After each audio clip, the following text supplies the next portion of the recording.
berlandaskan kepada dasar-dasar dokumen yang dimiliki oleh pemerintah, telah mengambil keputusan bahwa keempat pulau, yaitu Pulau Panjang, kemudian Pulau Lipan, kemudian Pulau Mangkir Gadang, dan Pulau Mangkir Ketek, secara administratif berdasarkan dokumen yang dimiliki oleh pemerintah adalah masuk ke wilayah administratif Provinsi Aceh. Ya, jadi kami harapkan dinamika ini segera bisa kita akhiri supaya kita kembali bersatu, ya, baik masyarakat Sumatera Utara maupun masyarakat Aceh yang kita semua tahu, ya, bahwa kedua provinsi ini berdekatan, kedua provinsi ini saling bersaudara, kedua provinsi ini kegiatan ekonomi saling menopang satu sama lain. Jadi jangan karena adanya dinamika terhadap 4 pulau ini, ya, berkembang isunya kemana-mana yang kontraproduktif. Saya kira itu yang dapat kami berikan penjelasan dari pemerintah. Keputusan Mendagri tentang kode wilayah dan administrasi pulau-pulau.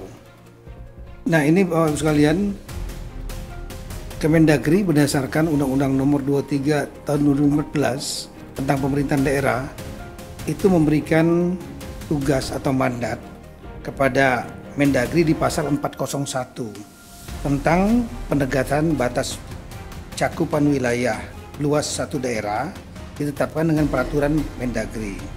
Kemudian penegasan batas termasuk cakupan wilayah dan penentuan luas dilakukan berdasarkan perhitungan teknis dibuat oleh lembaga yang membidangi informasi geospasial, jadi namanya BIG.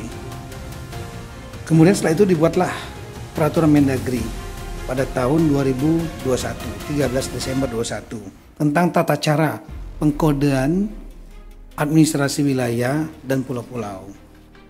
Sehingga akhirnya ini selain berguna untuk administrasi pemerintahan, pembentukan tata ruang, batas wilayah itu sangat penting.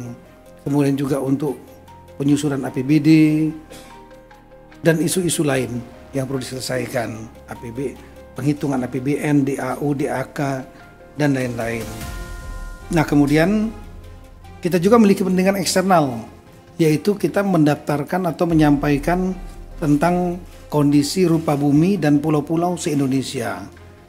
Ini penting bagi kita supaya kita sudah kita sampaikan dan daftarkan, otomatis kita sudah melakukan klaim kepada dunia. Hingga kalau ada pihak-pihak negara lain yang melakukan klaim, kita sudah mendaftarkan duluan. Kemudian masalah pemutakhiran kode ini sangat penting di samping administrasi wilayah dan untuk eksternal. Juga kita tahu bahwa dinamika kita sebagai negara kepulauan itu dinamikanya sangat dinamis, ya. Ada nanti pulau itu tidak selalu konstan sama dari tahun ke tahun. Ada pulau-pulau yang bertambah misalnya, atau ada pulau-pulau yang tenggelam. Nah, itu perlu kita atur juga. Seperti mungkin bisa disampaikan di slide berikut.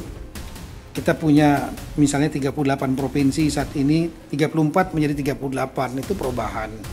Kabupaten juga berubah, kemudian kota, kecamatan, khusus pulau, kita ambil yang paling bawah, 2022 ada 16.722, kemudian ada pulau-pulau baru, kemudian di tahun 2022 ada 17.000 lebih, sekarang yang tercatat di kita adalah 17.380.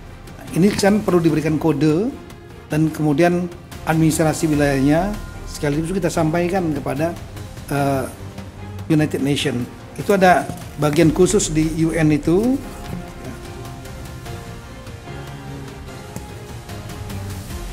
Namanya United Nations Conference on Standardization of Geographical Names atau namanya UNCSGN gitu. Nah, jadi CAP ini yang halaman 5, CAP Mendagri yang tahun 2005 bulan April 25 ini sebetulnya merupakan reproduksi atau pengulangan dari tahun 22, yaitu ada 9 November dan 14 Februari. 14 Februari kemudian diperbaiki 9 November karena adanya pemekaran wilayah di Papua. Ya, seperti Papua Barat, pulaunya otomatis berubah, ada yang masuk Papua Barat, ada masuk Papua Barat Daya. Nah, itulah pentingnya untuk pengkodean dalam rangka administrasi wilayah tersebut. Nah, kita kembali kepada Kep nomor, saya ulangi kembali lagi yang langsung saja, yang 25 April yang dipermasalahkan di tahun 25. Itu isinya bukan hanya 4 pulau yang ada di Aceh Singkil tadi ya, 4 pulau itu. Tapi ini seluruh Indonesia yang jumlahnya 17.000 lebih. Itu sebagaimana, coba lihat Kepnya, Kep Mendagrinya. Itu jumlahnya sampai kami ya gambar saja nah, halaman 7. Itu contohnya misalnya dari Aceh sampai dengan Papua, jumlahnya itu lebih kurang sampai di halaman terakhir itu jumlahnya 4.428 halaman. Jadi Kep Mendagrinya 2 halaman, lampirannya 4.428 halaman. Seluruh Indonesia, 17.000 lebih pulau. Kira-kira demikian. Namun kemudian di dalam Kep itu 4 pulau yang sekarang kita polemikkan itu masuk ke dalam cakupan wilayah Sumatera Utara. Nah, kenapa demikian? Karena ada beberapa rapat pada sebelumnya, di masa-masa sebelumnya, di waktu sebelumnya. Sekali lagi, Kep ini mengulangi Kep di tahun 2022, yaitu adanya rapat tentang antar instansi. Di kita ada namanya tim pembakuan rupa bumi. Di antaranya Kemendagri menurut aturan sebagai lead agency. Kemudian ada di situ ada Badan Informasi Geospasial, ada LAPAN, kemudian ada BRIN ya, LIPI dulu. Kemudian juga ada Kementerian KKP, Direktorat Topografi Angkatan Darat, Pusat Hidros TNI Angkatan Laut. Kemudian juga ada yang dari kementerian yang lain, ditambah lagi dengan dari pemerintah daerah. Nah, itu pernah melakukan rapat pada tahun 2017 ya, udah lama sekali ya. Yang intinya berdasarkan data-data masukan yang ada, sehingga akhirnya tim ini menganggap 4 wilayah ini masuk cakupan Sumatera Utara. Dasarnya adalah di tahun 2009, di tahun 2008 pernah dilakukan verifikasi pulau-pulau di antaranya seluruh Indonesia, di antaranya di Aceh, untuk Aceh dan juga untuk Sumatera Utara. Dan di tahun 2008, saya ulangi, di tahun 2008 itu Sumatera 4 pulau ini tidak masuk dalam cakupan wilayah provinsi Daerah Istimewa Aceh yang dimasukkan. Ada namanya, tapi koordinatnya ada di gugusan Pulau Banyak. Kalau mungkin bisa digambarkan, ya ini dia. Jadi kita lihat bahwa ini kelihatan, ya. Kita lihat di dalam peta ini saja. Kalau di sini kan nggak ada di belakang.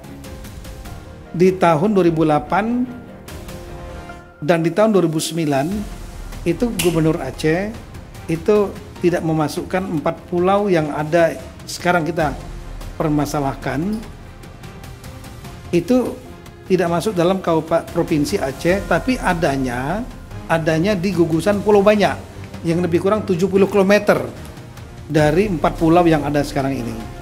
Nah, sementara surat dari Gubernur Aceh, Durun Sumut, itu memasukkan ke dalam 4 ini masuk dalam tahapan di tengah. Ini suratnya ada. Ini 28 ya, dan 2009. Nah, kemudian di tahun 2009 juga pernah, saya ulangi, di tahun 2017 pernah kemudian dari provinsi Aceh, saya ulangi, pemerintah daerah Aceh mengirimkan surat keberatan dan memasuk untuk 4 pulau ini masuk ke pemerintah Provinsi Aceh, Kabupaten Singkil, tapi tanpa koordinat. koordinatnya salah gitu. Nah, dengan dasar itulah kemudian di tahun 2017 itu dia dimasukkan dalam cakupan Sumatera Utara.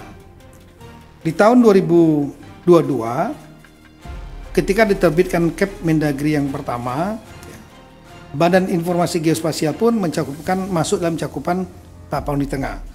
Berdasarkan tadi surat 2 tadi, Gubernur Sumatera Utara dan Gubernur Sumut.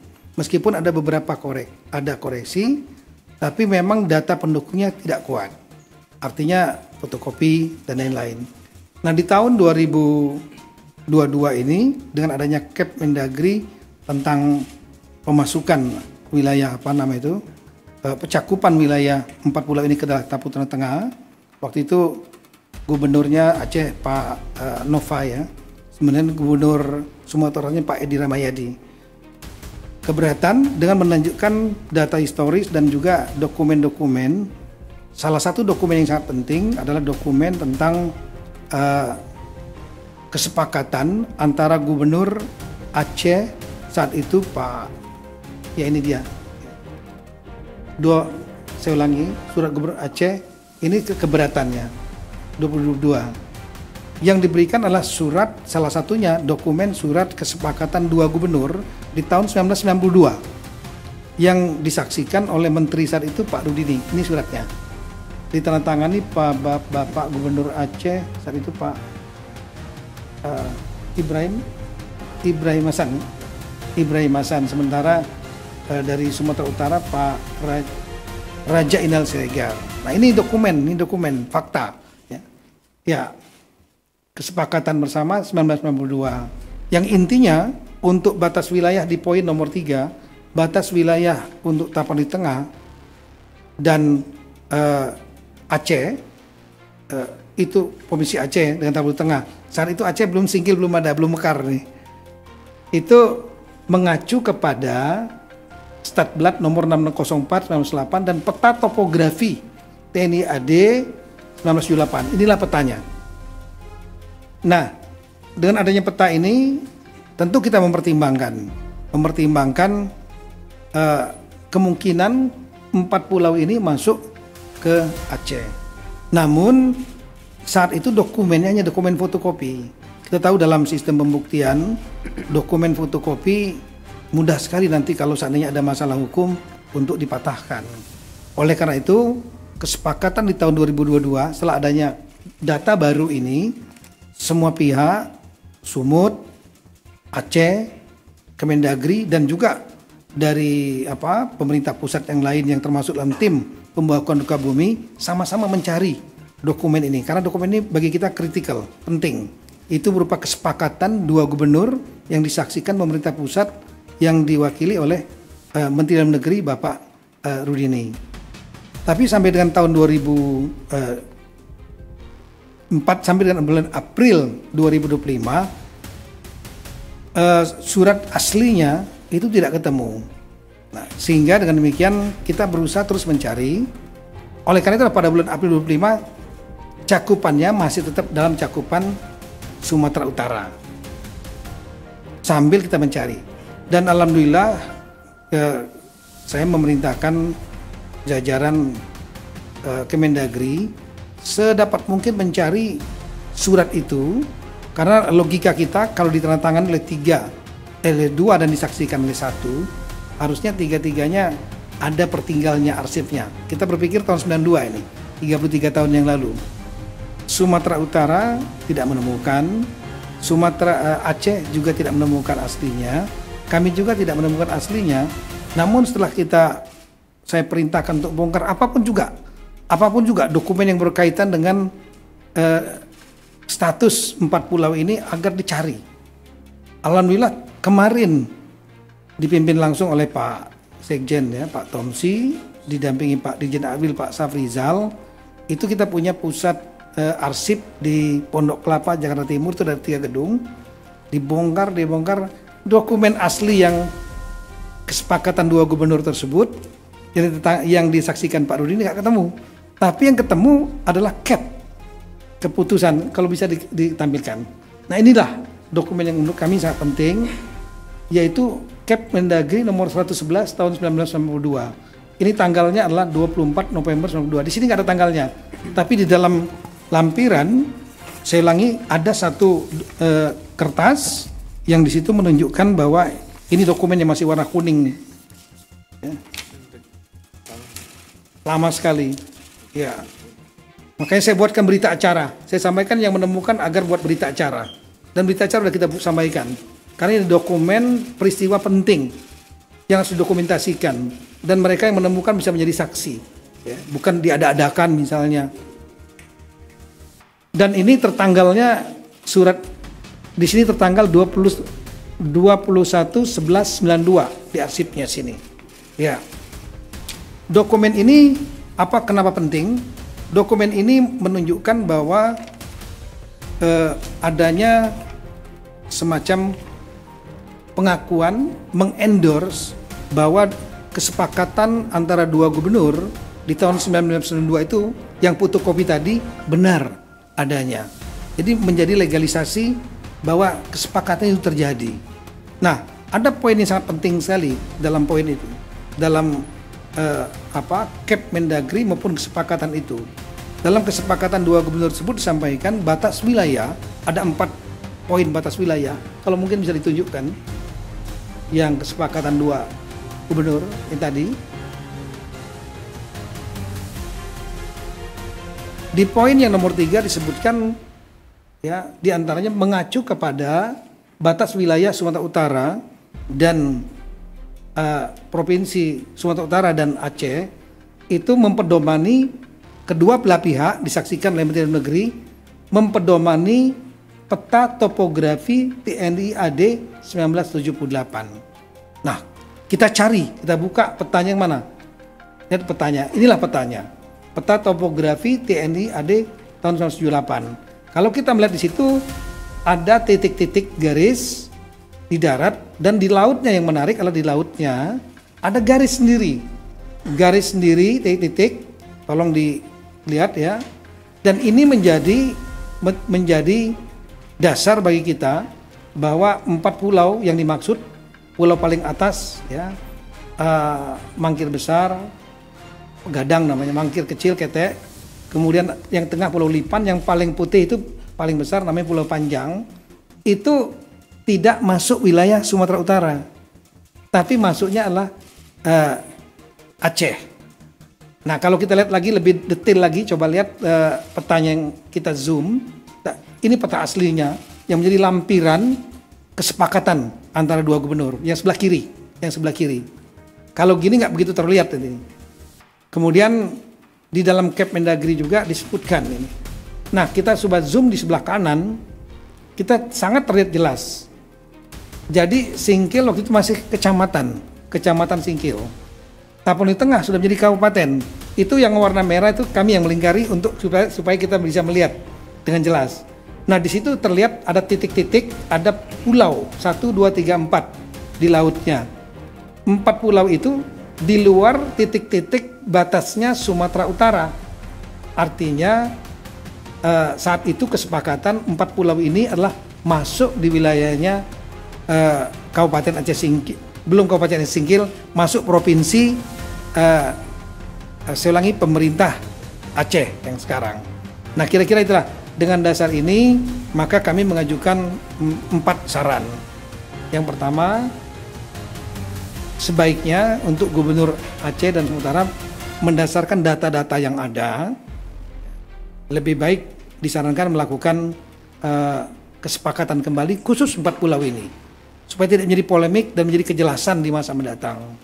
Kemudian ketika beliau berdua sudah bersepakat sebagai kepala pemerintahan dua daerah ini, maka Mendagri akan melakukan revisi Kep Mendagri nomor 300 dan seterusnya.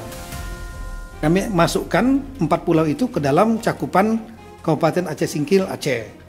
Yang ketiga, kami menyarankan nanti BIG agar melakukan revisi Gaseter Republik Indonesia. Gaseter itu yang berisi tentang pulau-pulau, di mana cakupan 4 pulau ini masuk ke dalam administrasi Kabupaten Aceh Singkil Aceh.